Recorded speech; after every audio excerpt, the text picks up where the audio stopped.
1, 2, 3, 4.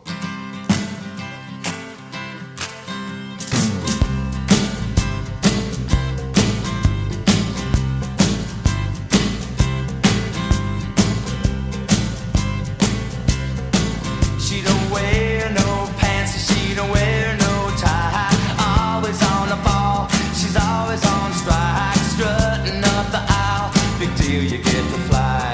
You ain't nothing but a waitress in the sky. You ain't nothing but a waitress in the sky.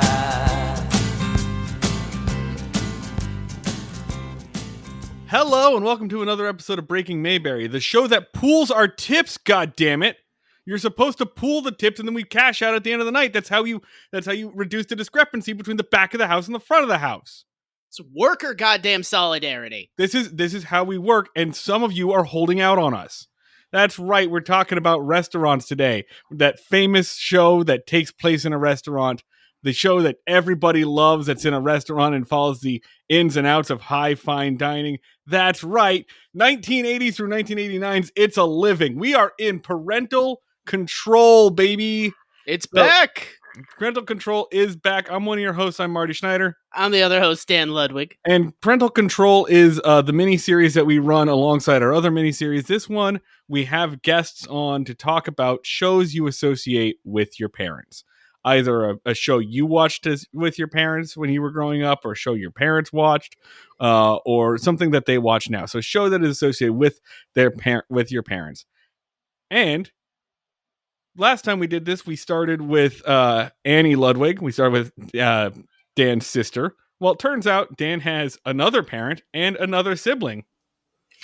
Who knew? You did if you've been listening to the show. So with us today is Max Ludwig. Hello. Hey, Max. Hi, it's great to be here. Thanks for having me. You may remember Max from when he came on to our Master of Disguise episode and spent most of it deciphering runes. I spent a lot of... I tried to really get into the lore of that movie, and I really overestimated the production design. That was a bad thing. I'm gonna try to not spiral back into the Master of Disguise episode. You're not gonna try to Da Vinci Code It's a Living? No, I just want to make sure. I learned my lesson. You also might remember Max from being a little mouth trumpet at the beginning and end of every episode. That's right. I listened to the show today, and I got jump scared by myself. I forgot I did that. Did you hear the youth in your voice? Just the years that you've lost? No, I think I'm exactly the same. All right, Which is worse. And actually, listening to the show today, I do have one question, a clarifying question. Did Dan start a top 5 list at number 1? You were doing that. This is just, it happened very quickly in the episode. When we moved on. You were doing the top 5 Barney Fife worst moments. And Dan was like, okay, and we'll start with our top 1 moment. Okay, yes, I did start a top 5 list with top 1. Yes. Which, Marty, I think you tried to stop me from doing that. Marty, you were immediately like, no, we start at number 5. And he was like, okay, cool. Like, that was like a new... It was like, okay, we can compromise. Yeah. Dan was like, okay, if you want to do it the hard way. Sorry, it's been a while since I've read a Cracked article, guys. David Letterman's been off the air for years. I was gonna say, I know you were really upset, but it's a really good thing you didn't get the Letterman gig, because that crowd would have torn you apart. I really fought tooth and nail for that too. I'm a lost casualty of the late night wars. So, all right, guys, let's talk about your mom. Okay. Yeah. And when I think when you ask us like about, one of our parents watching television, I think we would all default to think, I mean, us Ludwigs, maybe other people can relate to this. We would think about our dad as the primary television watcher. Mom seemed a little too busy for TV. Wonder what that was about. Mom's TV viewing was enigmatic. Like, you would ask her, be like, Mom, what would you like to watch up for TV? And she would reference something like this, but in the vaguest terms. She'd be like, Mom, what TV do you like? And she'd be like, there was a show with a lady with like brunette hair, and she like talked really fast. And then that would be all you could get out of her. So I asked Mom, like, is there a show that you remember watching, like, sort of from your youth, or maybe you were a young adult, that, like, you kind of just thought was, like, a show that everyone watched? And then over the years, you realize that no one remembered this show at all, and that it was just something that hadn't entered the public consciousness. And she lit up, because apparently there were a bunch of them.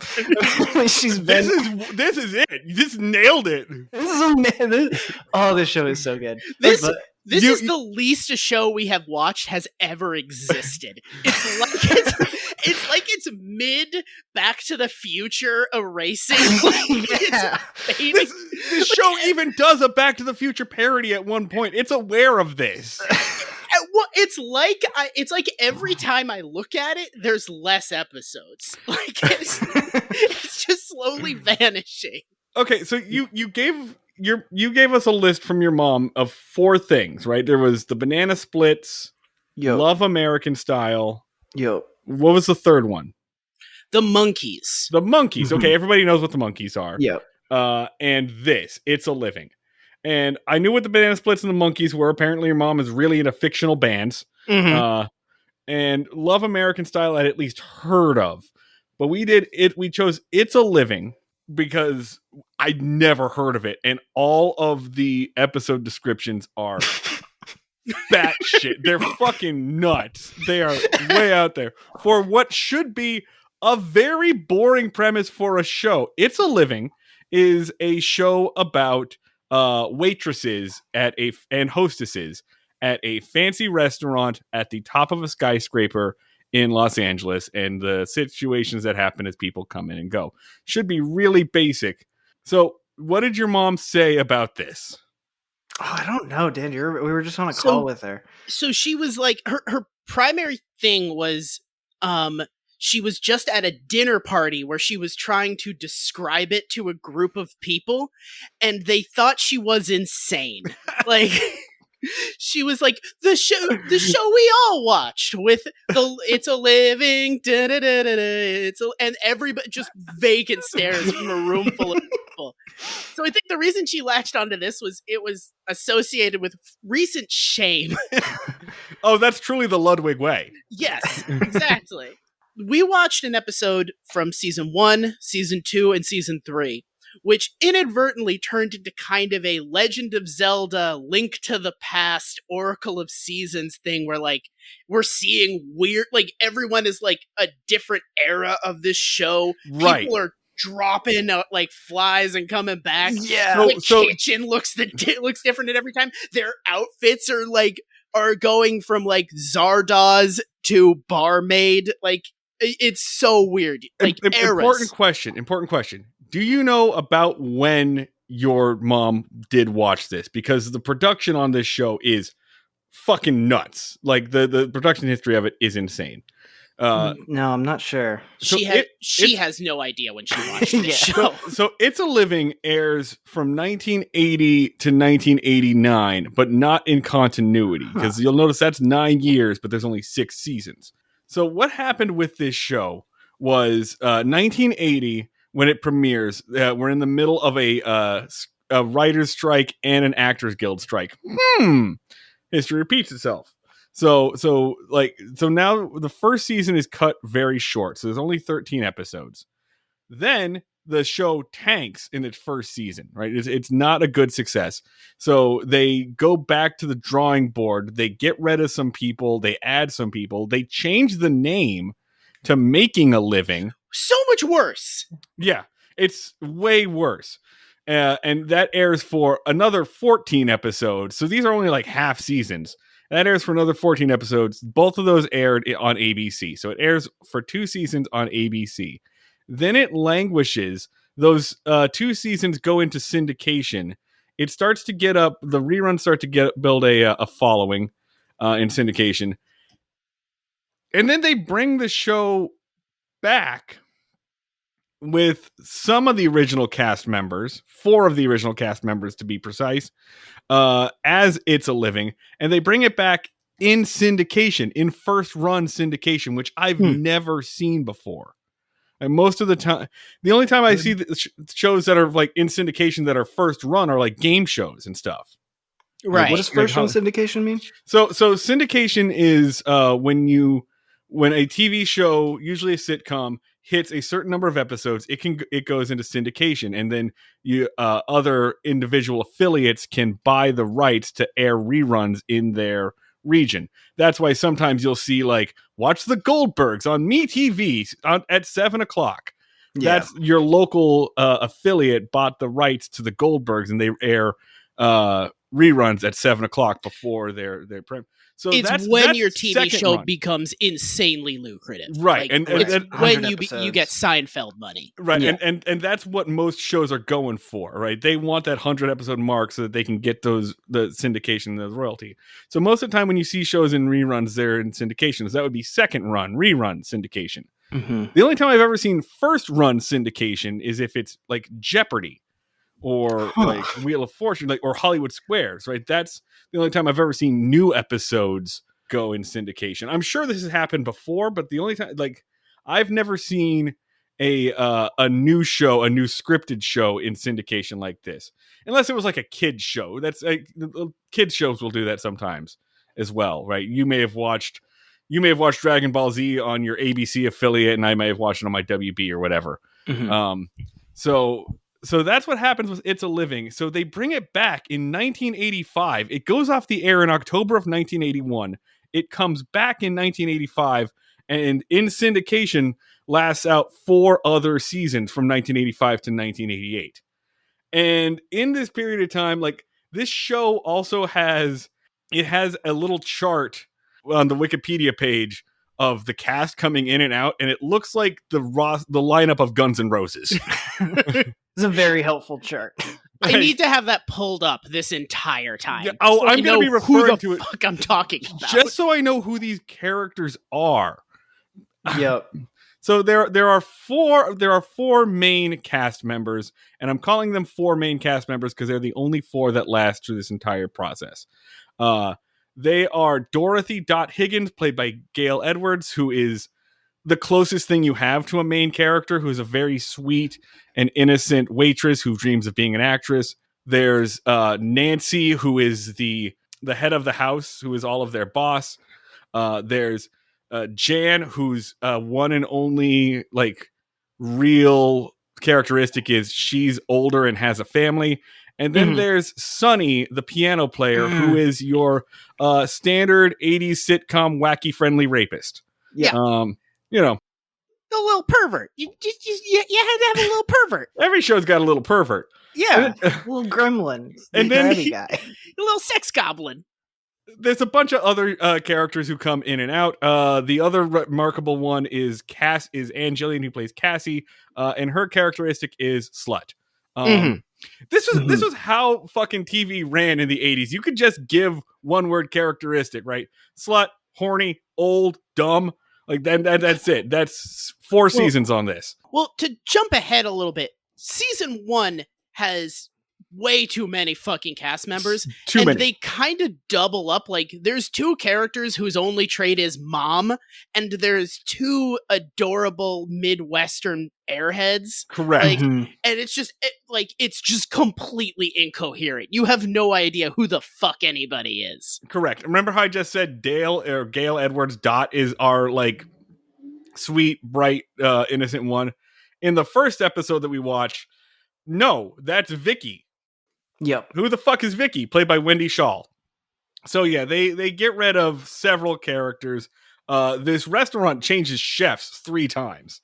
I was gonna say, with the experience of like watching a show, like random episodes from random seasons and fast forward, the funniest part of that is the opening credits and seeing a different chef like ladling some soup into a bowl and like posing for the camera, and then you just don't see that chef in that episode, and then you go to the next one and there's 3 different chefs in 3 different episodes. The fact that every chef mugs to the camera and Okay, you know wait. that it's just a dead man walking. I haven't watched that much old TV. Is this level of open credits camera mugging the norm? Because it's like 4 to 5 seconds of like posing for a photo, and then the person goes, "I'm actually taking a video." Just unbroken eye contact with the camera. Like a couple different poses and like picking up props and putting them down. Every opening credit sequence in the 80s was like the end of Predator. Like it just did a little victory lap, but it was before the show even started.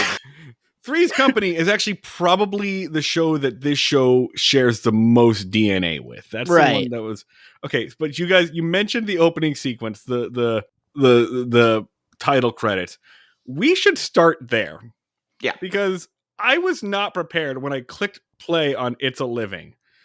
This show it's the 80s, right? And there are cheesy sitcoms in the 80s. But what greets us here is life's not the French Riviera. Believe me, life's not a charity ball. It isn't all a great big bed of roses. It's not like showbiz, but the main thing I suppose is we're not the people I'm Hello, Dolly. I love this theme song, and I was gonna say you could put it as like song number 2 in a Stephen Sondheim musical, and I just straight up wouldn't notice. It's deeply Sondheim, and it's ba-da-ba-da-da-da-da, it's a living. We're young and beautiful, and we serve some food. I'm not that far from what the actual lyrics are. I think you should edit some of it in here. I'm I'm for sure going to. And then we are greeted to the phrase "It's a Living" that goes over the titles in the Sega font. That one got me. But this big brash, yeah, you're right, Sondheim-y theme song does not fit the tone of the show really whatsoever. This show is like silly and campy, but it also is oddly dark in a lot of places, and so it doesn't fit the tone whatsoever. And they keep refilming the same credit sequence as they add new people. I watched a lot more. I went further into this. I watched several other episodes of this. So they keep filming the same group. Like, here's our friends walking into the thing, and here's our friends in the elevator. But because they keep swapping out the cast, they have to keep filming it over and over again. So you get to see the passage of time as these ladies' faces just grow older and older. And they keep filming. It's like, and you'll be very confused. You were laughing at the like swapping out of the chefs. I was watching because I kept watching more and more. I was going, oh, one of them is black now. Like, oh, yeah. That's a surprise. It's Cheryl Lee Ralph from Abbott Elementary, by the way. Holy shit, is that who that is? Yeah, Cheryl Lee Ralph joins this cast. Season 4, they get a cowboy. Wait, really? He's just spinning his gun, and then he gives a thumbs up to the camera, and he never shows up in any episodes. That could be a joke, or could be an actual thing, and I'm feeling out based off of your face which one it is. I'm leaning towards there's an actual goddamn cowboy. No, there's no cowboy. Damn it. Hang on a second. Hold on. Hold up a goddamn minute. Because I think Season 3, Episode 2, Cassie's Cowboy. Hey! Cassie falls for a millionaire cowboy who wants Cassie to be a cowgirl if she wants to be with him. Directed by Jay Sandrich and written by Tom Whedon, Joss Whedon's father. What? Joss Whedon's father has 13 writing credits on this show. Those motherfuckers were everywhere, dude. Wait, that's crazy. Like, trying to think of this show as like the germ of like Whedonism. Kind of see it. He was just raising little Joss Whedon. He's like, if you tell stories about how women can do anything, you can get away with a lot of stuff. Okay, so let's get into this, right? This is also kind of why I was asking when your mom was watching this. I'm assuming your mom probably watched it during the later syndication run. Mm-hmm. Or it might have been in reruns into the 90s, but I'm assuming that's when she saw it from 85 to 89, which is right before Dan is born, right? Yeah. Okay. So I'm assuming this show, it has this deep problem of being women written by men. And it's time for us, 3 men, to talk about it. Yep, Yeah. we're gonna write this down. Let's pause. Max, Yep. how do you feel about this show overall? Now, do you feel closer to our mother having watched it? Did this explain anything about your mom? I think so. I think after the first season episode, I was like, I want to watch all of this show. And then Same. second season episode, I was like, I want to watch some of this show. And then third season, I was like, I want to watch the first 2 seasons. But I think I generally liked it. Okay. I had the exact opposite response as Max, because as soon as I got to the 3rd season episode, I was like, oh, I need to watch everything from this point on. Because I think the syndication years are where it goes off the rails. Okay. Okay, season 2 was a hard deal breaker for me because of, what's her name, Marcy? Is it it's- Maggie? Yeah. starts with I an wrote M. it down. Maggie? Maggie seems right. Yeah. Maggie, It's Maggie. yeah. Louise Lasser. Maggie was a big issue for me, and the Okay. fact that she's not in season 3 is really a reason I would just have to skip season 2.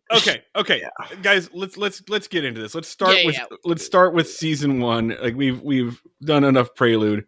I'm gonna say the first thing that struck me about the show, season 1 especially, and this relates to the shots, the costumes, the casting.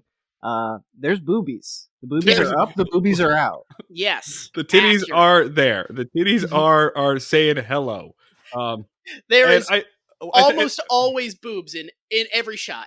and would say. I think one of the big differences between season 1 and season 2 is that I think somebody said, "Hey, this is a fine dining restaurant." Yeah, they're like At the wearing top- like low cut pajamas. Why do they look like they're on an alien planet from Star Trek in the first season? I think somebody was just like, "Hey, have you guys ever been to a restaurant at the top of a skyscraper? Like, they don't show quite that much cleavage."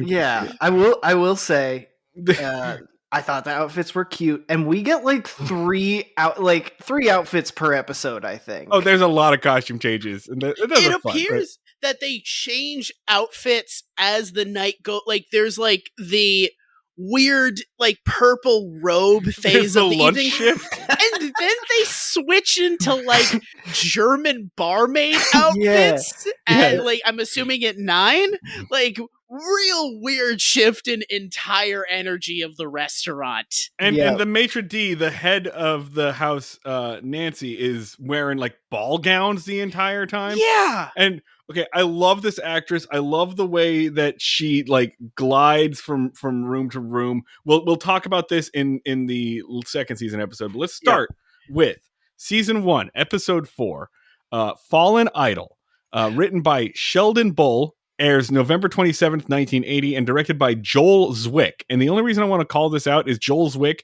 later on is the director and co-creator of My Big Fat Greek Wedding. Are we gonna have the patience to do this scene by scene? 'Cause I This feel is- like so far we have been really jumping from thing to thing. This is the most boring of the 3 episodes. So I want to just kind of like this is where it is a standard sitcom. And I think we can get a lot of it if I just read the 2-sentence summary from Wikipedia. Vicky's father pays his daughter a visit and is disappointed at her job and work attire. But Vicky becomes more disappointed when her father ends up sleeping with Nancy. Which very different. Set my expectations way different than what I thought it was going to be, because I thought the dad was going to be like lecherous, like really judgmental, like you're dressed like a trollop, and also hello young lady. Like I thought dad was going to be gross, but his objection to her uniform is just like, oh, that's skimpy. His It's the exact same objection we have. his He's mostly just like confused. that's kind of weird, but like He's mostly just confused. Also, I think when we read that description, we didn't know who Nancy was. yes, We I thought- assumed Nancy was not age appropriate. Right. We thought this was about him fucking his daughter's best friend. It's not. It's about him fucking his daughter's boss, who is his age. Yeah. Right. However, knowing that that made the first couple of scenes of this very interesting and upsetting for me, right? So we are introduced to Vicky, who is another bright-eyed, naive young lady from Idaho or whatever, and she spends the first couple of minutes talking about how excited she is, like that her dad is coming down from Idaho and he's renting an RV and he's driving all the way to see her, and this is her first time seeing her since she moved to the big city, and like just praising how great her daddy is, and her friend Dot, who, remember, I don't know her name is Dot at this point, is also just like, I can't wait to meet my best friend's dad. I'm so excited to see this gentleman. And everyone is like, oh, this guy's really handsome when he shows up. And listen, man, porn has gotten like real weird in the past couple of years, right? I've seen this plot enough times. I know what's happening here. There's a deep Riley Reid, like, you're my stepfather vibe going on. Like, so that is where I thought was fucking going. He does kiss his daughter right on the mouth. I thought that was weird. Yeah, clocked that. I will also say, in terms of the weird vibes of this episode, when he does say that her outfit is skimpy, basically he's like, oh, honey, I don't care what you wear to work. Oh, that outfit is very skimpy. He recovers by saying, but let me tell you this.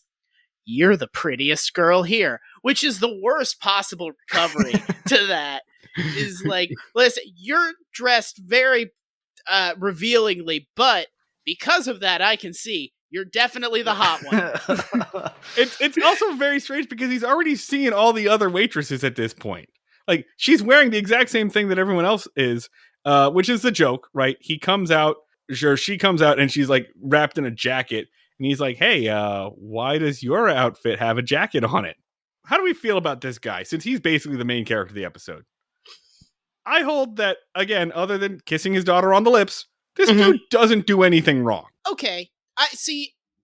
That's the moral of the episode, is neither person has done anything wrong by her boss having sex with her dad while he was on vacation to visit her, which I was initially like, yeah, sex positivity. But then I tried to really put myself in the shoes of my parent came to visit me at work and one of my coworkers fucked them. And I think I would be upset. I don't know to this degree, and I don't know at this person. I would probably have more of an issue with the coworker in any, like, it would really be like, hey man, you fucked my dad. What the fuck? Like, I think the dad was a bit of a blank slate, just kind of a likable, good guy doing mostly the right things. He's handsome, he's charming, he's very clearly what the men that wrote this episode think of themselves as, right? Yeah. You know, he's a handsome older gentleman, and like, he is Great hair. Great hair. He is flirtatious with the older hostess. He is less flirtatious, but still a little bit with the younger girls, you know. But they're also flirting with him, and these are all grown women. I don't want to get too much into the politics of this, except the ultimate message of this is, I think, a pretty good message. You have to understand that your parents are people too, right? Your parents are also people, and that's one of the things that you like when you grow up and you learn, you know, about your parents being like separate entities and human beings. That's a fine message. That is not the phrasing that they fucking use in this episode. They have one specific way they want to say it. It's, I only thought of you as my daddy, but I have to realize you're a man. He's also a man. And he goes, that's right. I am your dad, but I am also a man. I am your sexual father, and you do need to remember that. Okay, so the conflict, we kind of got into it. The conflict of this episode is sort of, she's mad that her dad slept with a coworker, but kind of just mad at everyone. But the way So this is important. The way this conflict happens, like I feel like when you read this episode description, this is the scene you can imagine in her head.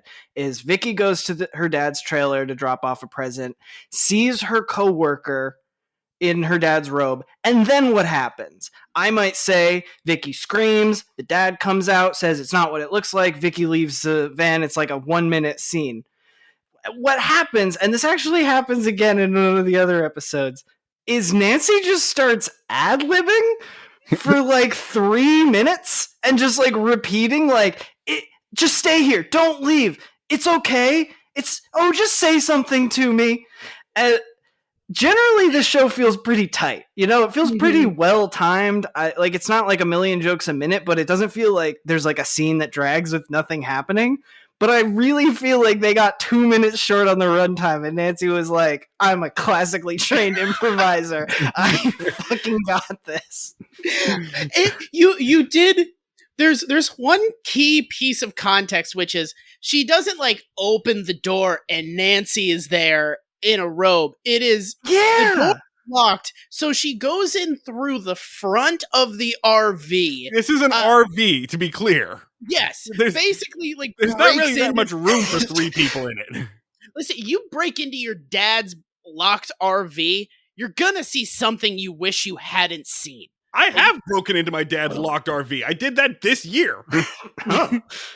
Did you see something upsetting? Yeah, how my dad has been living for the past 3 years. Yep. Well, and then I think she's like up front in the RV with no one else, and she's like, Dad, I'm here, come out. And then Nancy like hears her and comes out, and is like, oh no. Like nothing about that scene makes any sense, and it's like so out of place for the rest of the episode. There's no way that Nancy could not have heard her.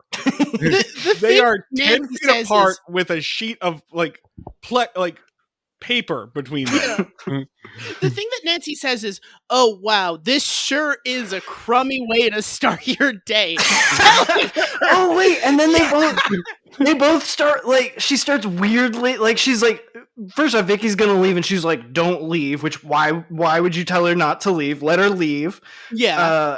And then she just keeps asking her if she's had any breakfast over and over again. Yeah. And just offers to cook her breakfast in this RV. Like a mom. Oh, I'm your new mommy. In rapid succession says, I just fucked your dad. This is a really bad thing that happened to you, and I'm your mom now. Did you guys catch the actual robe that she was wearing? Oh, yeah. She's wearing World's greatest dad. Wearing his world's greatest dad's robe. That was the one part that I actually laughed in this episode. Okay, so you mentioned Nancy could have definitely heard her through the very thin plexiglass, and she is repeatedly like, Dot's dad, would you please come out here? And eventually he, again, through the same plexiglass, did not hear any of this and comes out in a towel. He's in the shower, which is the only, like, his defense is like, I couldn't hear because of the shower. Bullshit. Just comes out in a towel like, sure, I sure do love being post-coital. Oh, no. By the way, I realized there's no B plot to this. Yeah. Oh, I think the B plot is Jan is handed some dishes and doesn't know where they go. Or she's asking all of the tables if they want the duck. I guess that's more of a gag than a plot. That's not a plot. That's in one scene. But yeah. They bring it up like 3 times. It's wild. It's wild how you have 8 characters and only one plot. You guys are fucking up right now because you're missing the very clear B plot of this episode. Sonny's got a cold. Oh yeah. Yeah, what was that? Yeah. Sonny is pretending to be sick for attention, I think, was the plot. Sonny's got a little bit of a cold and is horny. And that is the B plot.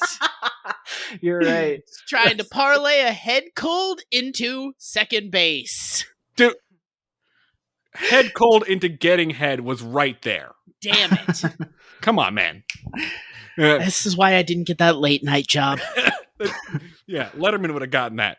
Letterman would have been like, translating a head cold into well, and then he would look at the camera and whistle through And then his he would teeth. have sexually harassed an intern Yep. Oh no. or whatever Uh, he did. Cut that. Allegedly, maybe. Alleged? No, not allegedly. I'm coming at you, Letterman. I really do not want to get sued by David Letterman. I do. So that's the episode that we have here. They fight and then they make up. She locks herself in the bathroom of their extremely nice like break room area, by the way. Yeah, wait. Okay. Yeah, we need to talk about the layout of this fucking restaurant because it's insane. It's like you go through the kitchen into the. I think they call it do they call it a lounge or a break room? Yeah. They call it a lounge. It's just like a living room. Yeah, it's the break room, but there's like couches and lockers and like a duvet. I don't want to say duvet. It has full carpet. Like, Yeah. Mhm. And okay, the whole kitchen is just over in this little corner. It's basically a nook, and the primary floor space of the kitchen is a salad bar. And most of what the waitresses are doing is preparing salad with their hands. It's just reaching and grabbing fistfuls of kale and just piling them onto plates. I would And never that's go the to this kitchen. restaurant. Like, this restaurant has failed every single fucking health inspection. Which, in between seasons, they radically change the layout of the restaurant, but the salad bar is always It's there. always there. It's always central. Permanent fixture. It's because it gives you it's a round table. It gives you a place for your cast, for your ladies to gather around for a reason, and they can talk to each other while working. Otherwise, they would have to be sorted throughout the kitchen at different stations, which is how kitchens work. Yeah. Yeah, I was gonna say from like the realism aspect, which is probably applies to a lot of work sitcoms, but in order to have characters standing around and making plot happen, you're kind of like, don't you have to be serving the tables? Don't you have to be like working right now? And they do kind of address that with a good joke, which is where they have the entire like 10-person ensemble in the lounge, and then the hostess is like, hey, the customers are starting to throw silverware. Someone needs to come out. I thought that was pretty good. Yeah, They spent like 5 minutes trying to get one of them to come out of the bathroom because he's having a fit. yeah. So that is what happens here. Is that Vicky locks herself in the bathroom because she's so mad at her dad. Her dad is outside in the restaurant part, and then everybody who works here drops everything to work on this problem to reunite this father and daughter. It does eventually come up with like one of the two people whose characteristic is old, or characteristic is family. Mature. I guess you have to assume that her dad is dead, because she says like, even when you have kids and a husband, you're still going to miss your dad when he's gone. So you should hold on to him while you still can. And that's the moment that they decide to make up, after saying he is still a man a bunch of times. So fucking weird. You need to forgive your sexual dad. Look, your dad's a dad, but he's also fucking. The vibes of this episode are rancid. I just need you to keep in mind, your dad has been running pipe in Iowa this whole time, and it's really time that you come to terms with that. And that's it. Dad packs up the RV and goes out to Idaho. We never really do address Vicky being like, my boss fucked my dad. This does make for a weird work relationship, right? I'm not sure how I'm supposed to request like time off from a lady who has seen my dad's hog. It does make things very odd. Which, like, you're getting reprimanded for not serving tables fast enough, and you're just like, well, why don't you fuck my dad again, huh? Yeah, so maybe there's a reason Vicky doesn't make it to season 2. Yeah. And that's it. That's the episode. It's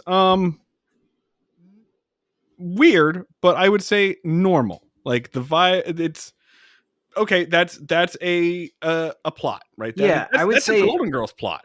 Normal sitcom with like the horniness just cranked up, tiny, kind of just enough until it's noticeable. Oh yeah, just a little bit. Yeah, enough, but still like less horny than an episode of Golden Girls. Mhm. You know, but they're just noticeable. Okay, so now we're gonna go to season. Are we good with this? Yeah, we think we're good with this. Okay. Yeah, the only other note I have was I didn't know the word tart to refer to a woman who's a tease. Yeah. That was a good little lesson. There's a whole bunch of wonderful wordplay to call a woman a slut. We've really it's something we've been really working on with the English language for a long time. Oh, there's a lot of women calling other women sluts in here. Yeah. Oh yeah.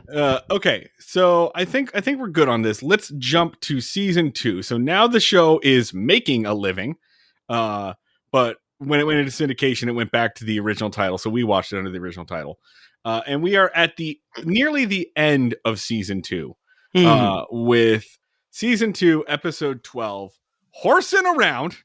Airs February 26, 1982. Directed by Jay Sandrich and written by Greg Antonacci. And here is your 2-cent summary from Wikipedia. Jan and Maggie take up gambling on horses after Jan gets a hot tip from a jockey, prompting the staff to get in on the details. And I'm going to stop there because the second sentence gives away the end of the episode. So that's it. This is this episode is Uncut Gems. Basically. Yeah. So now we've swapped some people out, and now we have a new character named Maggie, who's some of the characteristics we've seen of these characters are, slut, horny, old, has a family, and Maggie's characterization, I would say, is well of human sadness. I was gonna say forgets what you were just talking about, and her husband is dead. Yeah. They had to get rid of one of the mom characters, and they had to get rid of one of the idiot characters. So they were like, we just gotta do both at the same time. And the result is like a woman who in real life I would always be kind of worried about and resent them for it. She has the vibe of an aunt who you're always like, what did Maggie do now? I'm God. deeply, deeply worried about Maggie. I've only seen her from this one episode. I'm gonna guess, just from what I've seen here, I'm gonna guess that like her backstory, her vibe is her husband is dead. She's probably been out of the workforce for a long time, and either she doesn't have enough for retirement, or she wants to get back out, so she takes a job as a waitress at an advanced age after her husband dies. Just a fucking tragic character. And when you make her an idiot on top of this, like, she's also dumb or just incompetent. So it hurts. Every time Maggie's on screen in this episode, I am sad. Let's just all say vibe it. Bringer. We're all thinking it. Maggie's not gonna be okay. Maggie's not gonna make it. Whatever happened to Maggie after she stopped being on this show, it's not good. Not great. Yeah. It's not great. So in this episode, Jan and Maggie. So Jan is another character who has a family. She's older, but not as old as Maggie. So I guess that kind of makes her like the mom character, but like the fun mom character. And so she also talks about her family a lot, and she's married and she's got like an older son. And she's one of the characters who makes it all the way to the end of this endurance challenge. So Jan becomes much more important as things go on. So when this starts off, Maggie comes in. Maggie's car is broken down, and Jan had to like pick her up and give her a ride. So they're both late. So it's already starting off sad, and she doesn't have that much money. Isn't it that Maggie had to push her car all the way to work? Like, she said she pushed it 15 blocks, and then Jan picked her up. Yeah. She's like, you wouldn't have got nowhere without me. And then they do a good physical comedy gag where Maggie, like, Jan is just putting her stuff in the closet, and Maggie like absent-mindedly slams her into the closet with her locker. Stuffs her into a locker. Yeah. I think I would say maybe the best bit of the show that we watched. I Yeah. think it's a pretty classic physical comedy. The way the locker door opens and you see her like squished into it, just glaring at her, is really good. I mean, they do Yeah. it twice. Yes, they do. Completely identically. And it's funny both times, but the premise comes when Jan is serving a big fat guy and a little tiny skinny guy, and one of them is a jockey, and they are talking about fixing a horse race, and she overhears them say the name of or which horse they're fixing it in, who's going to win. I don't remember the name of the horse. I have to admit, I will tell you, I did partially choose this episode because Horsing Around is also the name of the sitcom from BoJack Horseman. Knew it. So then Jan says, hey, we've got some financial troubles. Let's go to the track and bet on this. By the way, there's also a B plot involving our slutty character, whose name is Carol? Yeah. There's a Cassie. So there's Cassie and Dot are also in an argument because they plan to go on vacation together, and Dot didn't put together anything for them to do, and they're going to wind up being at her brother's trailer outside of Seattle. So they're trying to get some money for vacation. Sonny, the piano playing pervert, also needs money because he's a degenerate. So everybody is having financial troubles at this point. But our biggest concern is Maggie's car. Jan overhears and tells Maggie we should go to the track. Maggie is kind of like, oh, I've never done this before, and isn't this illegal and bad? And yeah. Cassie's whole deal as a character is like occasionally mentions that she used to date a type of guy, and every now and then a customer is like, how would you like to go on a date with me? And she just goes like, how would you like a knuckle sandwich? And Yeah. that's like 50% of her lines. Oh yeah. That is how you could get away with like so much stuff. So like basically half the jokes of this show, half the jokes of the 80s are woman is sexually assaulted, but then she's sassy about it. Yeah. Why don't you pound sand? You rejected my advances. The power balance is equal here. Was it this episode or one of the other episodes that I watched that you guys didn't, where Sonny just like straight up like kisses a customer in the middle of a song and then she slaps him? Yes. Yeah. Yeah. Was Okay. that this one? Is that this one? Yeah, he's like playing "If You Want My Body and You Think I'm Saying." Oh, and yeah, it was a really bad rendition, too. And she comes over and is kind of flirty. She's like kind of smiling at him and whatever. And then he just stops, grabs her, kisses her, and then she shoves him away. And then it's like, all right, back to the show. I'm a weird pervert.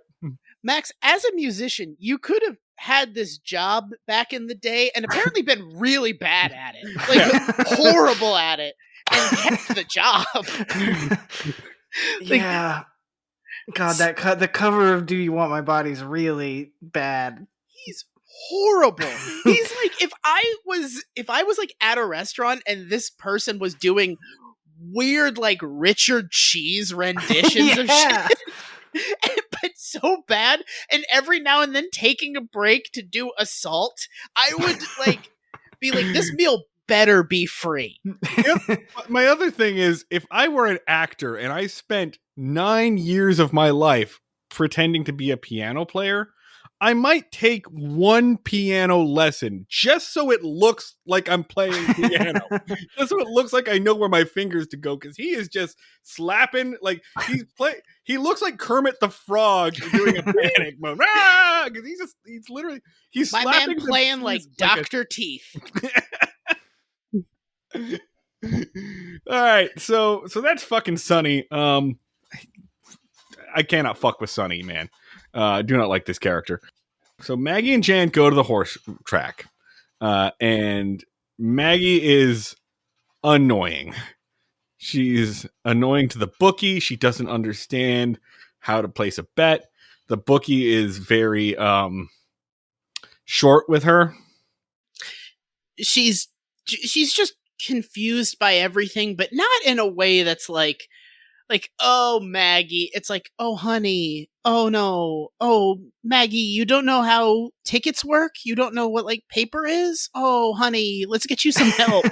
Yeah. Oh, And Oh. it did feel like every episode had one character who's like does something really annoying like 5 to 6 times in a row. And yeah. this episode, it was definitely, I think in my notes I have like, I was like, I love Maggie when she was like very superstitious about her husband's death, and then like 3 notes later it's like, I hate Maggie with my life. I just don't want Maggie to be on. I want to like. I don't hate Maggie, but I want her to like recovered. Like I want like somebody to get her out of this show and get her into some sort of protective custody. She's a real bummer on this show, man. I think that she is like a good example of like when the joke goes too far and it becomes unfunny. Yeah. Right. I think she's sort of the Gomer Pyle of this world, where I'm just like, I'm concerned about this. This isn't funny. I'm your well-being is in question here. Yeah. Maggie and Jan win. And to be clear, right? Maggie says like she only has $30 whole in her account. That is all the money she has in the fucking world. And she needs that to get her car fixed. So she doesn't bet all 30. She only bets 10. So she wins $100 and Jan wins $1,000. I do want to say, Bookie nails it. Great casting on the Bookie. Mhm. Yeah. Enjoyed looking at the Bookie being a Bookie. Just had a good Bookie face. Classic bookie performance. Was that guy in Snatch? Like he looked like he walked out of a Guy Ritchie film. Also, while we're on the subject, later on I'm going to tell you guys about some other episodes, including I watched the second to last episode of this. We're going to go back to that guy, to that Bookie character. But the Bookie's great, plays the Bookie like straight up. He's annoyed and patiently deals with Maggie's shit. Maggie gets her $100. I assume she gets her car fixed. And she also buys presents for her friends Dot and Cassie. You've been so nice to me since I started working here, so here's a present. And they do this bit for a while where she keeps saying like, you can have this, and she takes it back, but I can return it. But if you like it, so she won't give them the present. Okay, it goes on vamping. It's a vamp. I think if each episode has like 2 minutes that they added because they were like, fuck, we wrote a 19-minute, we wrote a really short episode of TV. I think this is where they padded it. I think it's basically like we're not exactly sure how long this is going to be when we finish it. So you're going to do 5 minutes of bullshit, and then we'll just cut that down according to what we have left. That's a great to think about, that every scene starts with like 6 to 7 minutes of like a transaction happening very slowly, and then it cuts, and then they start making jokes, and they're just like, we'll just use as much of that as we need. Cassie gets mad because they find out where the money came from. So Cassie gets mad that she wasn't looped in on the deal, that she wasn't looped in on the safe bet. Dot gets mad because she doesn't believe in gambling at all, because remember, she's a small town Midwestern values kind of girl. So she's mad about the gambling entirely. And so now everybody's like upset about this. And I have to say, just straight up, like,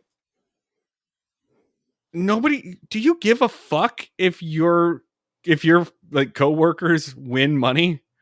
The only response to be here should be is good for you and thank you for the scarf. Right? Like there's no, fuck off. If the tip came from in the restaurant, it gets pooled just like all the goddamn tips. We pool our tips. Yes, Yeah. we pool our tips. Including our tips about surefire gambling. Okay, bets. Yeah, that's fair. Yep, that's yep, fair. Yeah. Okay, all right. That's right. Yep, On that's work right. grounds, it's communal. That's correct. You share that shit. That intro that I did, that was foreshadowing. Boom. I planned it that way, actually. I flipped it around on you.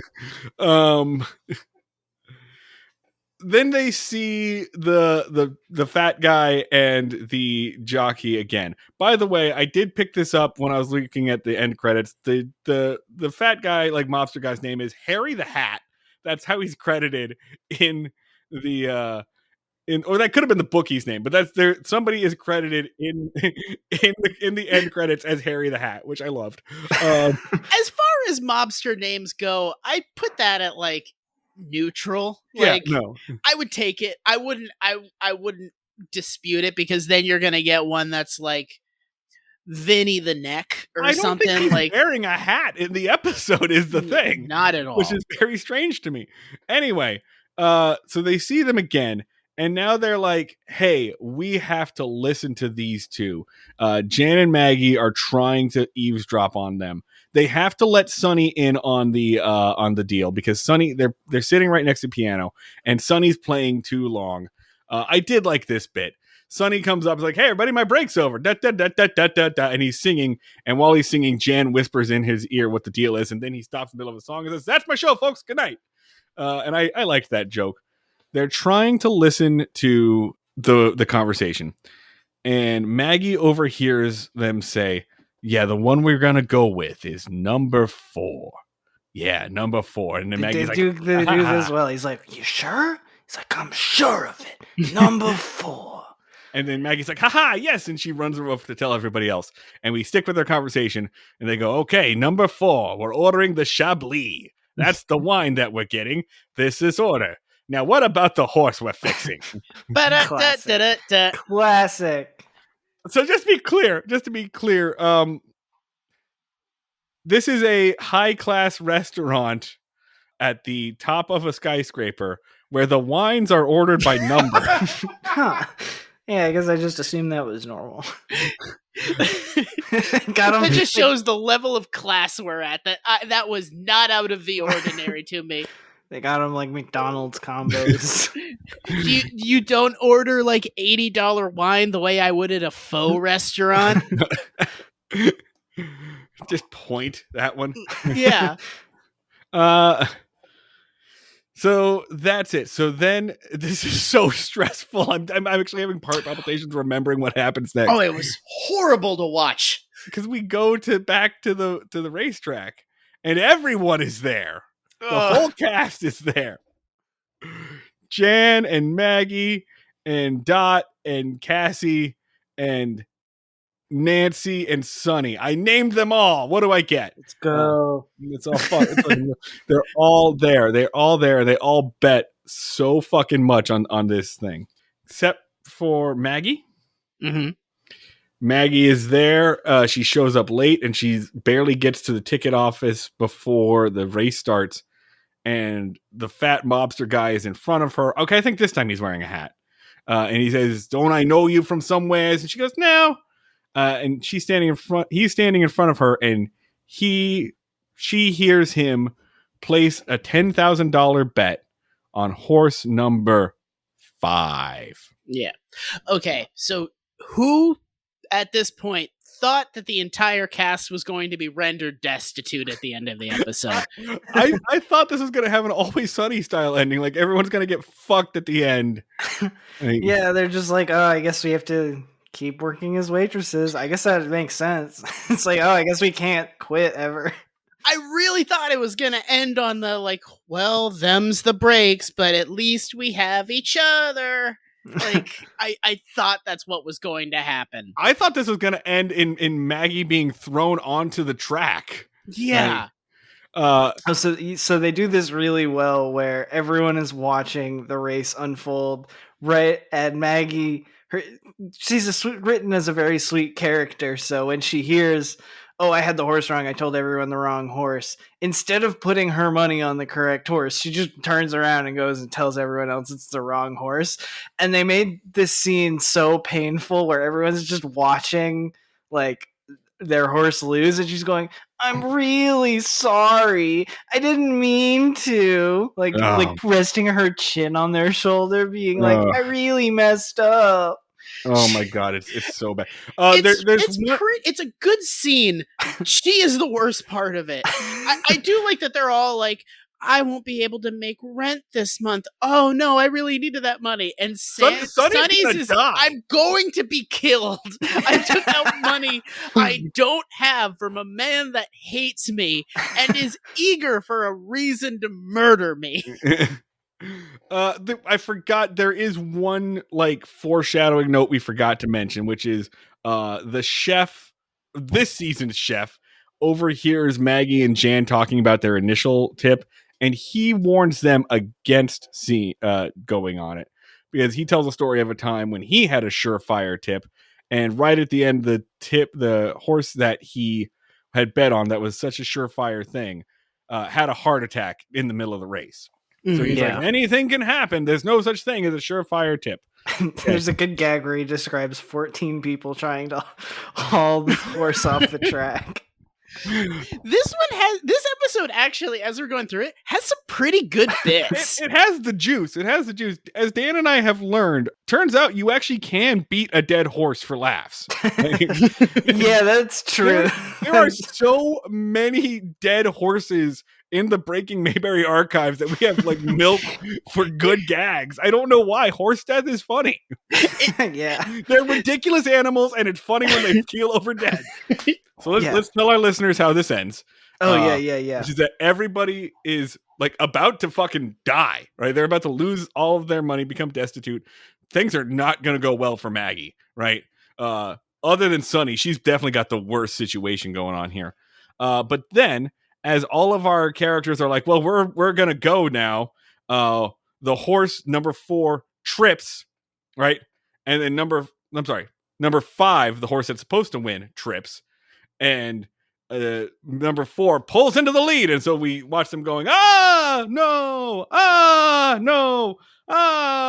and it's agonizing. It hurts. I had a visceral reaction. I wasn't kidding with my uncut gems analogy. My anxiety was up there.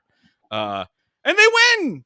They get it. Hey. They win, and then Maggie realizes that she forgot to place the bet. Yes, because she is the saddest character. Which I'm just gonna throw this out there. Horse racing is an incredibly dumb sport to try to rig. They're horses. They're dumb, shitty animals. They do stuff like this. They die for literally no reason all the time. Too many factors, right? Yeah. Like, Yeah. Do you get all the other jockeys to agree to go slow? Is that the idea? That You must be turbocharge it. your horse somehow? yeah. Yeah. I think it's like steroid. Like you just give your horse steroids that time. You hit the nitrous button on the back of your horse. 1 extra carrot, which is against the rules. All right. So we've gone through 2 episodes. Before we go to season 3, I do want to talk about a couple of other factors here. Number 1, I watched most of a different episode of season 2. There were 2 episodes that were up for consideration for me. And the other episode of It's a Living that from this season that was up for consideration for me was Of Mace and Men. The only episode that I've seen here that was written by a woman. Holy shit. And I got most of the way through this, and I realized we cannot do this episode. Like we cannot do this episode. The entire episode revolves around like women being assaulted in the parking garage. So the waitresses start carrying mace and like doing self-defense stuff. And one character actually is assaulted and dot sprays somebody with mace, and they do. And at that point I was like, okay, the 3 guys cannot fucking like do this. We cannot like just make light of this episode of that plays about women's fears. I think it's worth noting though, because I think it is like a factor for why this show I think would be popular, especially popular among young women, right? Or working age women. So I thought that was interesting. This show does go darker sometimes. But I think it has this kind of issue of like it's feminist in that it's like, yes, look at these working independent women, look at these strong people, and they're out on their own. But it's also like almost kind of like anti-feminist at the same time, because there's also a deep undercurrent of, okay, well, if you're gonna go out and work on your own, here's some horrible shit that's gonna happen to you. What I've learned from this is being a woman in the 80s was terrifying. Being a woman at any time is terrifying, but they were really clear, like, okay, if you go out there, it's gonna be bad. And like I said, there's so few fucking women in the cast and in the writing room. Okay, case in point, I want to jump to, I watched the second to last episode. It's literally called A Very Special It's a Living. Which so I was gonna normally the very special episode is like the kid dies, right? Oh, Or like wow. somebody gets an eating disorder. Wow. Okay, I was thinking like someone develops a drug addiction, and I don't know if any show actually ever did this, but my impression was you kill off like a regular character and then they're just back the next week. And Jan dies in labor. Wait, what? Oh my god! Is that an actual thing That's the happens? second to last episode of this show. Is she back for the finale? She is back for the finale because then she convinces the Angel of Death to let her go back. What the fuck are you talking about? And the Angel of Death is played by the same guy that played the bookie in season 2. Fuck off. Okay, yeah, I gotta watch. So yeah, the very special episode. Best show ever? Is this that?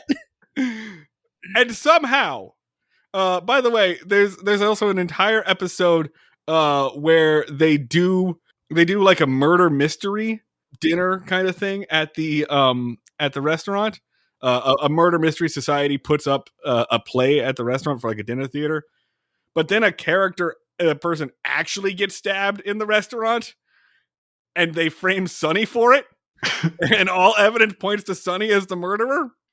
This show rules. That sounds good. So this show was apparently constantly on the verge of cancellation, and you can just see the sweaty desperation where they're just like, all right, this character wasn't funny for like 2 episodes. They're gone. What do we do? Do we do a Back to the Future episode? We have nothing to lose. And yet, none of these are the most insane thing I have ever seen on television. Most insane thing I have ever seen on television is, you know what, Dan? I'm gonna let you read this one. I'm gonna put this into chat. Okay. And I do want you to read both of them. I'll do the like cast number. So this is season 3, episode 4, Desperate Hours, written by Mark Sotkin, directed by J.D. LeBoux. Airs October 19th, 1985. So this is after they've canceled and come back. And Dan, please read the. Let's give this honor to Max. Max, okay. You got this. Okay. The floor is yours. Sure. Nancy is excited to receive the arrival of an ambassador of a third world country. However, the plan goes awry when the restaurant is taken hostage by terrorists from his home country. Meanwhile, Dan helps her daughter Ellen deliver her pet cat's litter of kittens. It's the most deranged 3 sentences ever of baseline wild escalation and then insane de-escalation. The highest stakes followed by the lowest stakes. That meanwhile is a load-bearing meanwhile. Yeah, once again, it's like something that was like could maybe conceivably be a B plot, but it was like This is the one that has a B plot.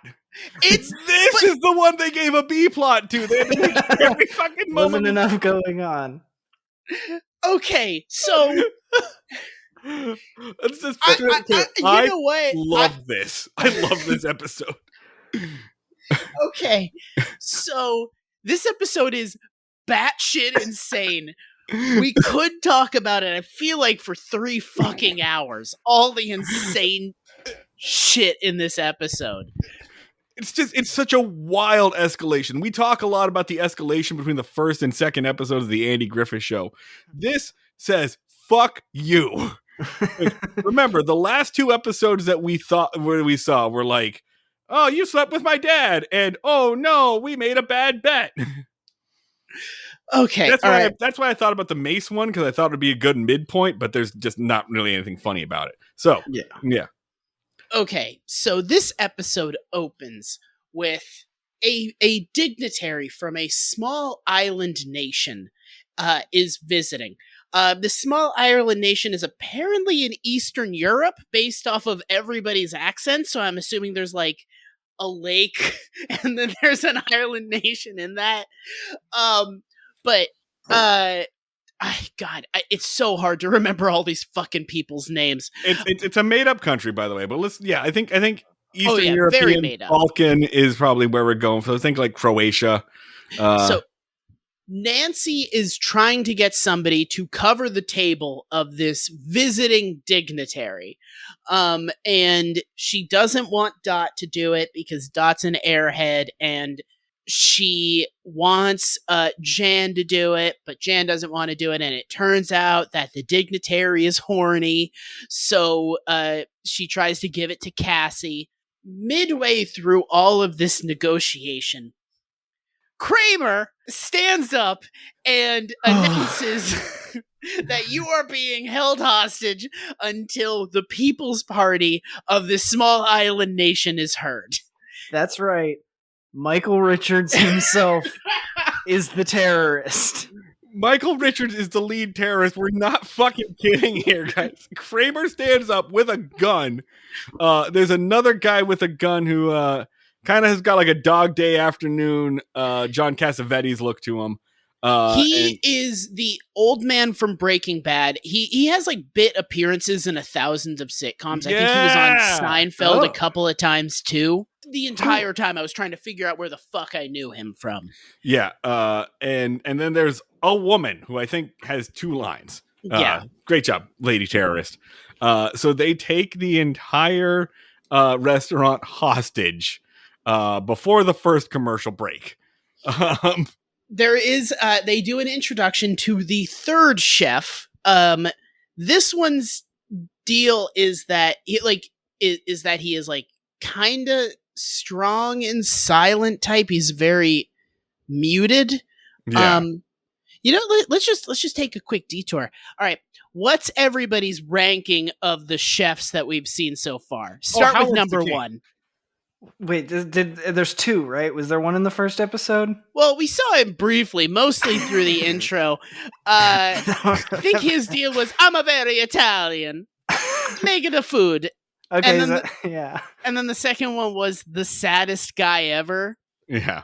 And then the third one is Howard, this guy who hangs around to the end. And yeah, he's like the strong stoic type. I think he's probably got like a military background, and like this guy rules. I like Howard a lot. And he has like probably the ethos of this episode, or like the most emotional connection at one point in this. So they take over the restaurant. I think we're gonna keep making Die Hard references here, but I just want to be clear. This episode predates Die Hard by about 3 years. And was there like a recent instance where terrorists took people hostage? Because they were yelling at the terrorists. You had the Olympics, the Berlin Olympics, right? Or Munich. You had the Munich Olympics. You had the Iran hostage crisis as well. So I mean, I do think like terrorist takeover a blank was it was on people's minds in the 80s. And I'm not going to say that like Die Hard like was inspired by this. However, there is a character, a man has a heart attack in this episode, and Cassie is trying to help him. And I'm pretty sure, might have been Grouper, but I'm pretty sure I heard her say, Mr. Gruber needs a doctor, right? They call him Mr. Gruber. The character's name is Mr. Gruber, and I thought at first that she was doing a Die Hard reference because I thought she was referring to Michael Richards as Mr. Gruber. No, this predates it. So this people's party takes over the restaurant, and they are determined to get reporter Mike Wallace on the phone.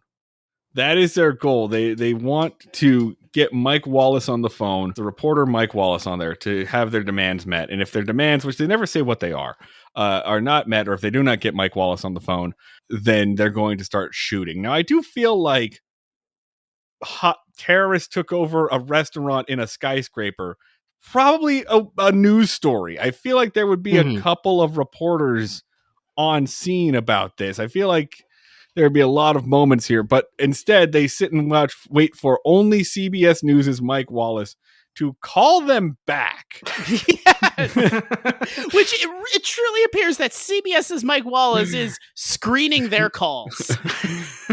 Is not interested in the events of this story. And so like, none of these other reporters report the truth. None of them are out here every day with their feet on the ground, putting their life in danger like Mike Wallace. All these other reporters are hacks. It really sounds like they're fans of Mike Wallace. Like they're like, it sounds like this is like 30% the recognition of the People's Party of Kriskerskia, but mostly they really want to meet Mike Wallace. Huge fans. Not Dan Rather, not Ted Koppel. Get those bitches the fuck out of here. Mike Wallace or everyone dies. Hi, this is somebody else from CBS. Gunshot. Mike's asleep right now, but gunshot. Mike Wallace finally picks up the phone and they were like, what was it like to interview Richard Nixon? We are huge fans. Walter Cronkite, more like Walter Cronk bites. Boom! Killed a hostage. Okay. And so while they are waiting by the phone for hours, they say that this takes place a series of hours.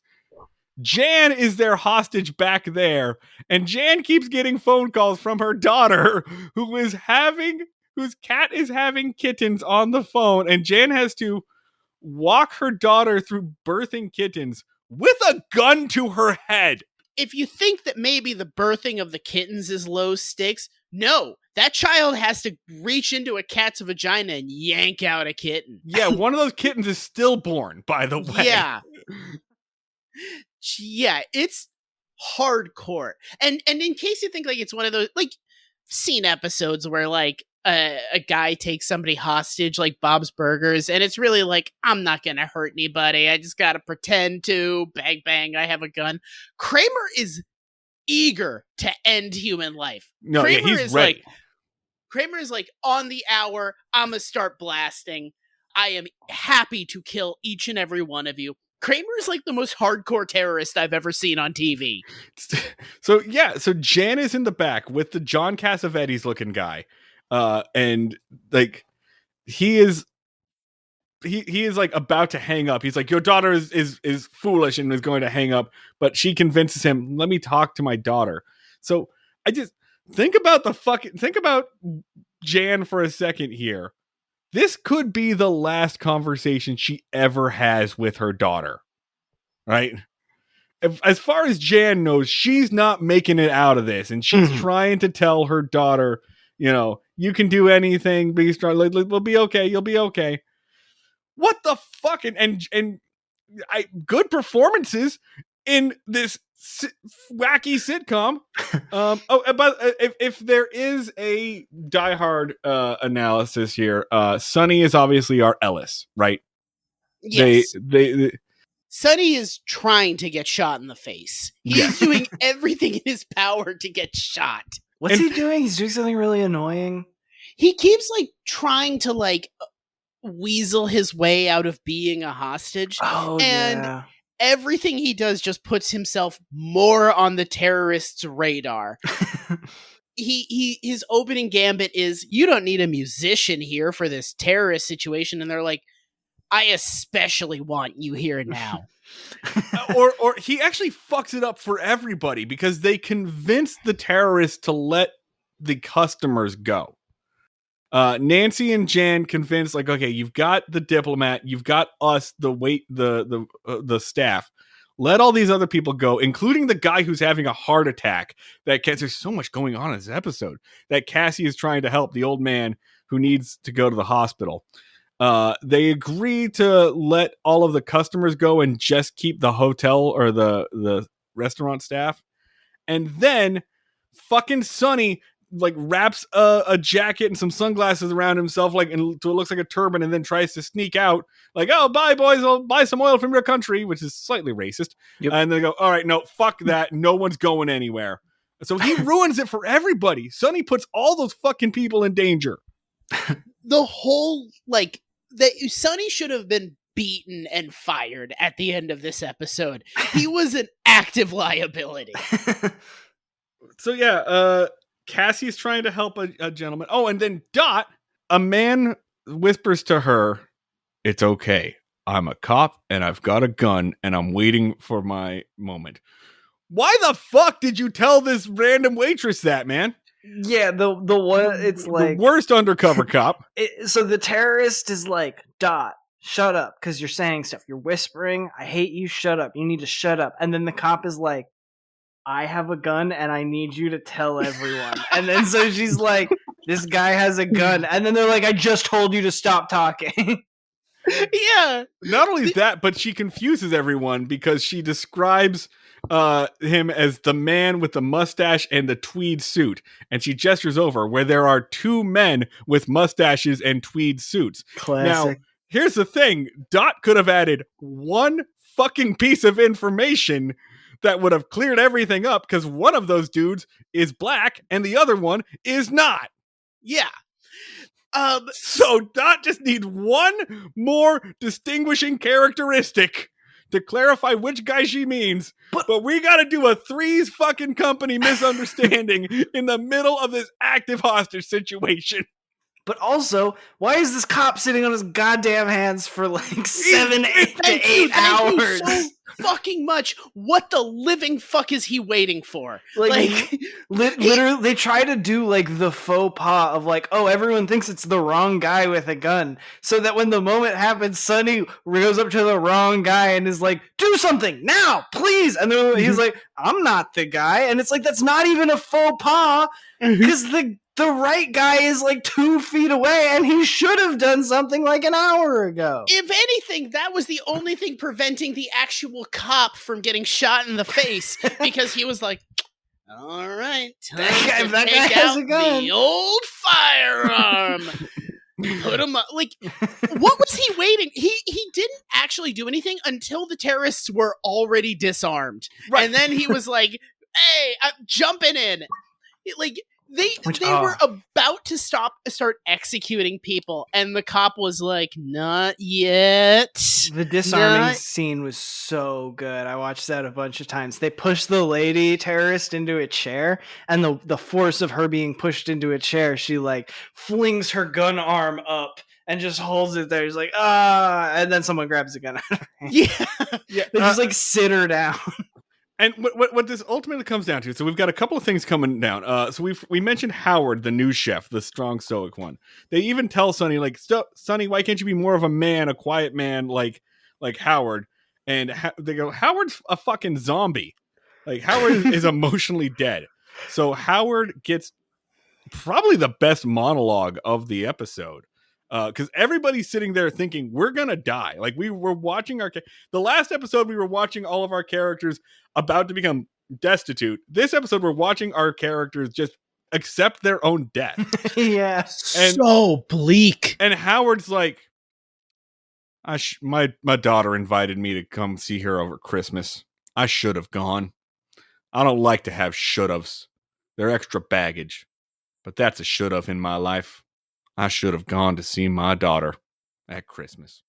Like, Howard gets a moment. Yeah. Mm-hmm.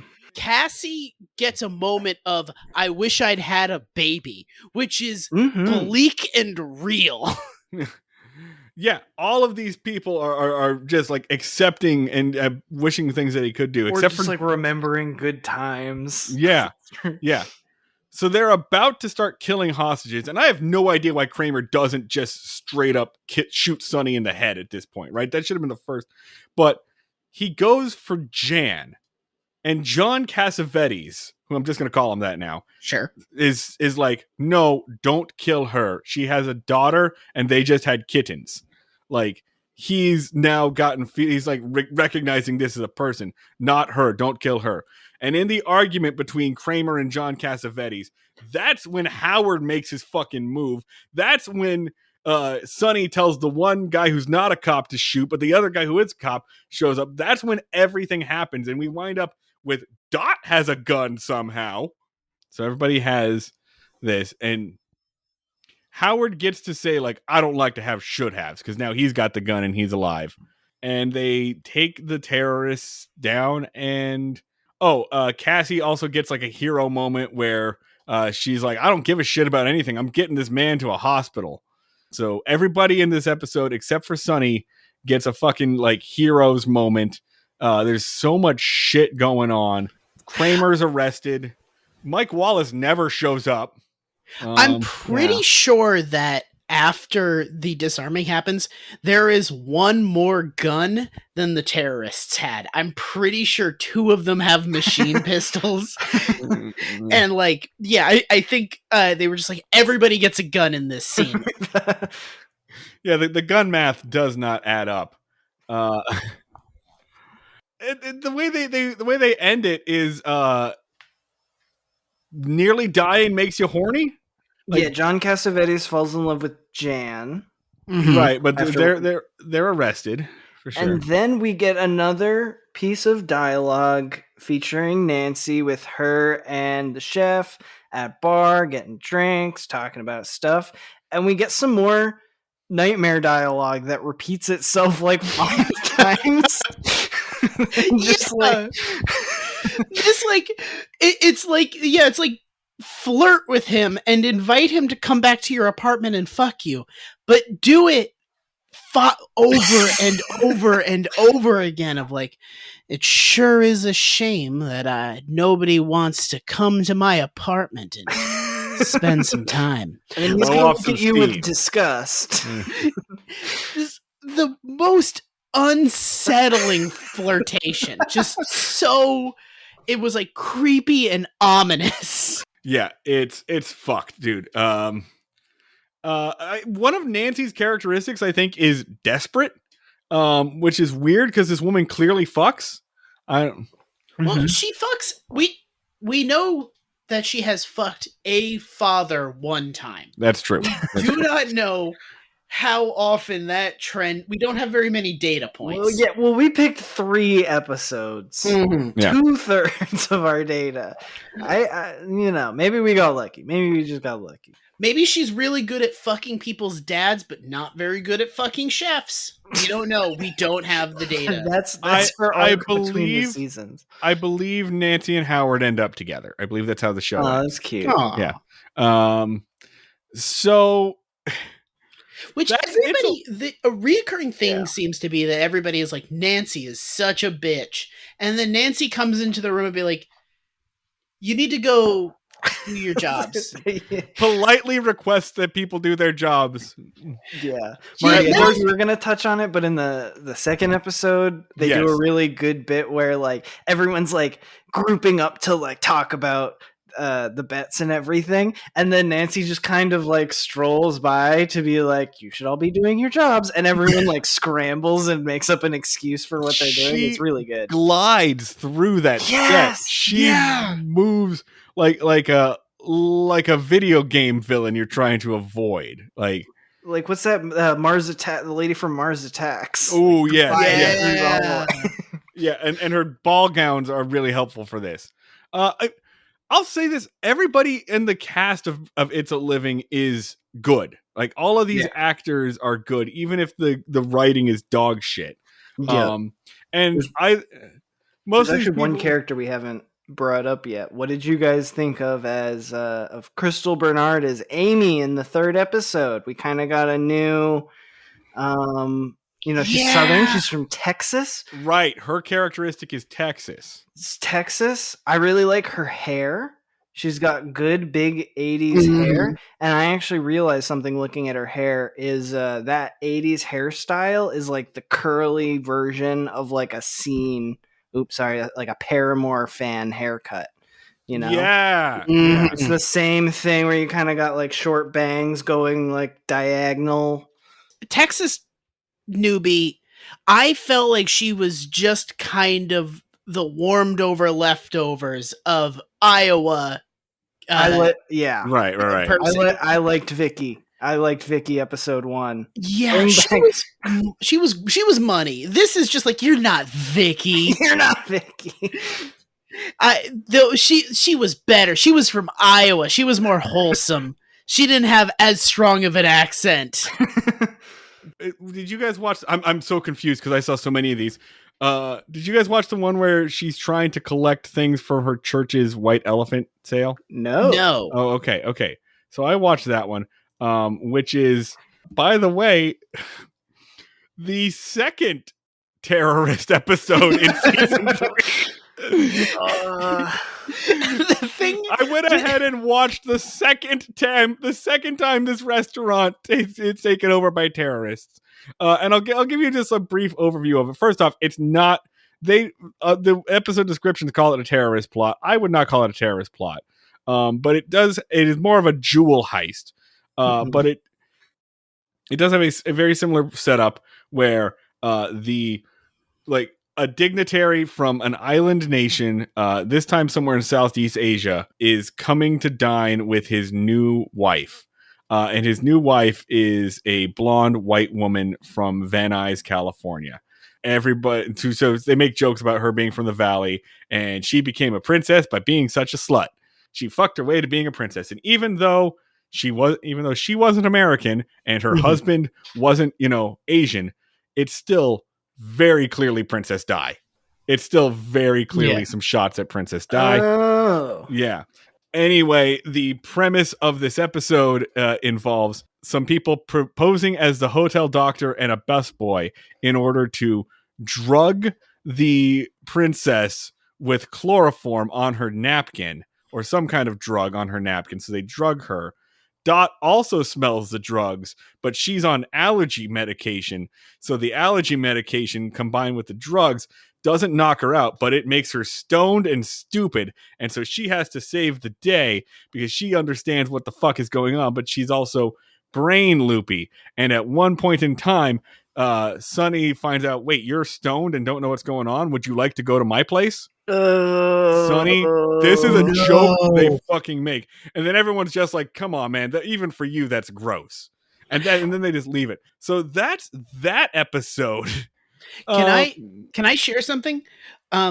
Once we were like looking at Wikipedia pages, I said in our family group chat, It's a Living has at least 3 episodes where the restaurant is taken over by terrorists, to which our mom said, perfect, okay symbol emoji. I'm also going to throw something out here about the Wikipedia for season 1. We're going to do season 1, episode 8, Up on the Roof, written by Greg Anatachi, directed by Dave Sandrich. Here is the 1-sentence summary from Wikipedia. Things are about to get hot for the waitresses when a fire breaks out at the hotel.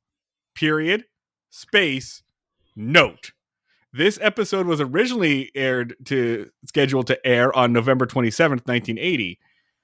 ABC postponed it since the scheduled airing came 6 days after 85 people died in the MGM Grand fire. Jesus. Oh my god. This show could not catch a fucking break. I gotta Google that fire. All right, guys. So It's a Living. Why did your mom like this show? Do you think? All right, I have a take.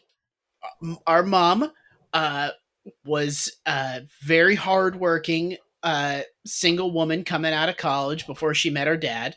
Like really, like grinded her way up through a lot of positions. I think she worked as a waitress in a diner. She like has had a bunch of different kinds of jobs.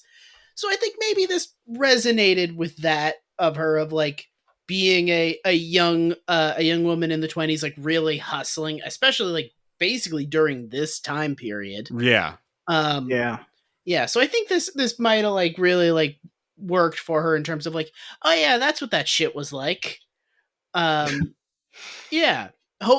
Hopefully she was never in any armed standoffs, but she tends to reveal stuff like that to us after having like 3 drinks. Yeah, I was gonna say I could imagine us having a conversation where she was like, "I've never been mugged," and then we have a couple of drinks, and she's like, "There was that one time I got stood up in a parking garage." We're like, "Oh, Okay, There- emoji. okay, There is- emoji. Terrorist hostage situation." Okay, emoji. There is a non-zero chance that we would have a couple of drinks with her mom and she'd be like, oh yeah, by the way, I was in the Iranian hostage crisis. I always forget to tell you guys that. Like, totally viable. I also I think there's something like this show's just got like good jokes, but not that many of them, and they're not that good. And I feel like that's kind of in our mom's style. Yeah. I think the show that like we really watched with mom was My Name is Earl. Which Yeah. this is in the comedic level of My Name is Earl, which it's like it's a lot of jokes that are like, that's good. Like you're never like, that's the funniest shit I've ever heard, but you're like, good bit. My Name is Yeah. Earl. Our mom likes like shows that are kind of funny. Sensible chuckles. Yeah. Sensible Yeah. chuckles for mom.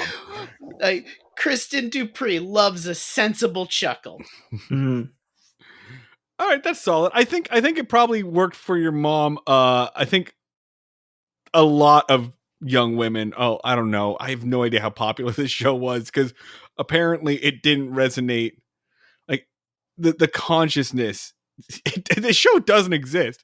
It was in syndication, mind you, which means that channels had the option of playing it. Right? Like TV stations had to choose whether to play this TV show or not. Most of the time, if you're an ABC affiliate, ABC is like, hey, we've got a new show, you got to play it. Not this time.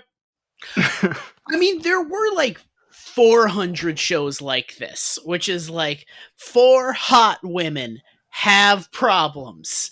And you hear about those problems, but also you see cleavage. And it's on. And it ran for 12 seasons. There were over 400 episodes. Yeah, so this show is so nuts.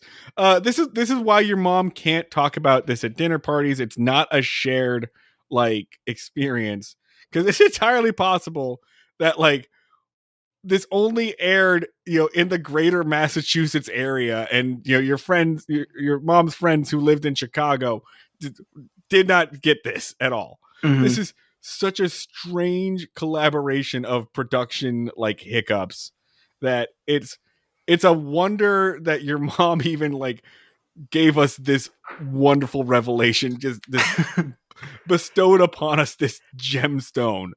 The way her mind works, I'm absolutely bewildered that even if she like remembered this show vividly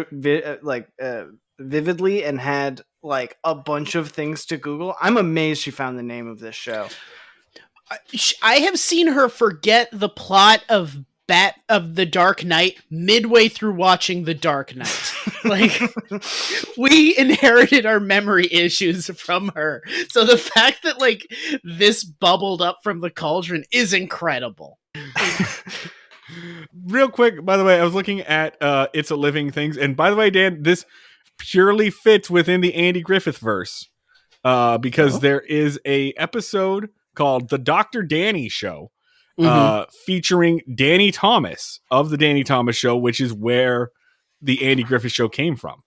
After Nancy suffers a hernia during a date, her physician, Danny Thomas, insists that she have an operation immediately. She begins to relive her phobia about getting in a hospital. She refuses to seek treatment. Meanwhile, Amy convinces the waitresses to invest in a vacation property venture. Special These women guest have star, a lot of health issues. special guest star Bob Saget. Oh, God damn it, I need to watch this entire show end to end. One thing I didn't get a chance to say. Did anybody for like a split second think this was a sitcom about the appliances from the Flintstones and what they do in their off hours? For like a millisecond, you thought that that would that's what this was. 100% be like the Adult Swim version. Yeah. I definitely thought for a second, oh, so that's where the Flintstones guys got that from. But I don't think that timeline works out.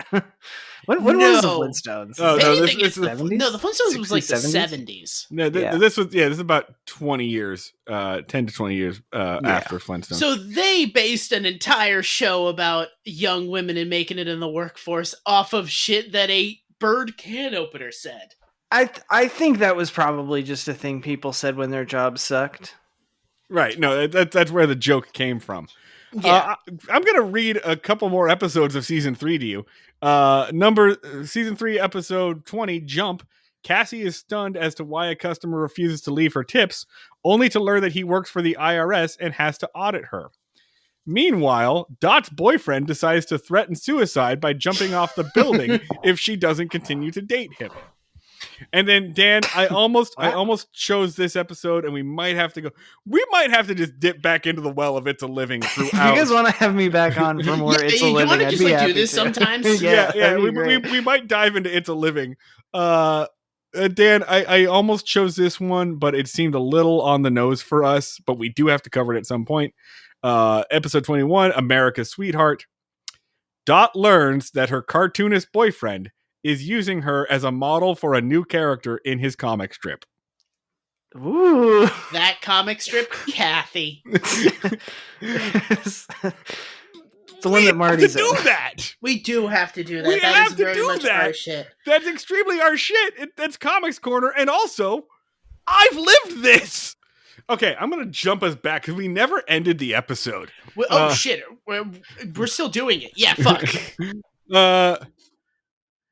Okay. Final thoughts on It's a Living. My thought is this show is so bizarre and so out there. I kind of love it. I understand why it appealed and who they were going for is young women like your mom. I wish there were women writing these episodes. Like, I think this would have been a much more like impactful and maybe a more existing show. If it wasn't fucking so Whedon-y, if there wasn't so much Whedon to it. Yeah. I like that it's a show simultaneously for young women trying to make it in the workforce and also pervs. just equally serving them both. Max, thank you for being on the show. Absolutely. Thanks for having me. It was a pleasure. Do you have anything to plug? Go follow me at twitch.tv/sleep_talky TALKY. I stream there very sporadically. Yeah. And that's all I have to plug. Inconsistent release schedule. Our listeners are used to it. All right. Follow us on Breaking Mayberry at Blue Sky or bsky.social, and et cetera, and subscribe to our Substack. That's right. We got a Substack. We're releasing articles. Do you ever think, I wish I knew what Marty and Dan think about stuff, but I can't wait for the release of their episodes? Well, we have a thing for that. It's a Substack. Most recent one, I recommend a British TV show that is deranged. Marty, I don't know what we're releasing for you on Wednesday. You haven't sent it to me yet. I haven't finished writing it yet, but it starts off as a memorial of Donald Sutherland and ends with a categorization and discussion of what the fuck is wrong with the New York Times. Yes. So I'm releasing that on Wednesday. So yeah, you'll get additional thoughts from us. So that's on our Substack. Links will be down below. Also, patreon.com/Breaking Mayberry. Support us with your money dollars. $8 a month gets you bonus episodes, extended episodes. This is going to have an extended episode for fucking sure. Oh, yeah. And also probably additional newsletters. We haven't figured that part out yet. But so $8 a month, patreon.com/Breaking Mayberry. Max, thank you for blessing us with It's a Living. I think we are going to like do It's a Living episodes sporadically for out through because I love this fucking thing. Oh my god, this is a gold mine. You have a standing contract that we cannot do It's a Living without you. Sounds good. Just let me know. I'll have to come back and do more of this wonderful, wonderful show. All right. It's been a pleasure. All right, folks, thank you. We'll see you all at a restaurant on top of the world. It's a living.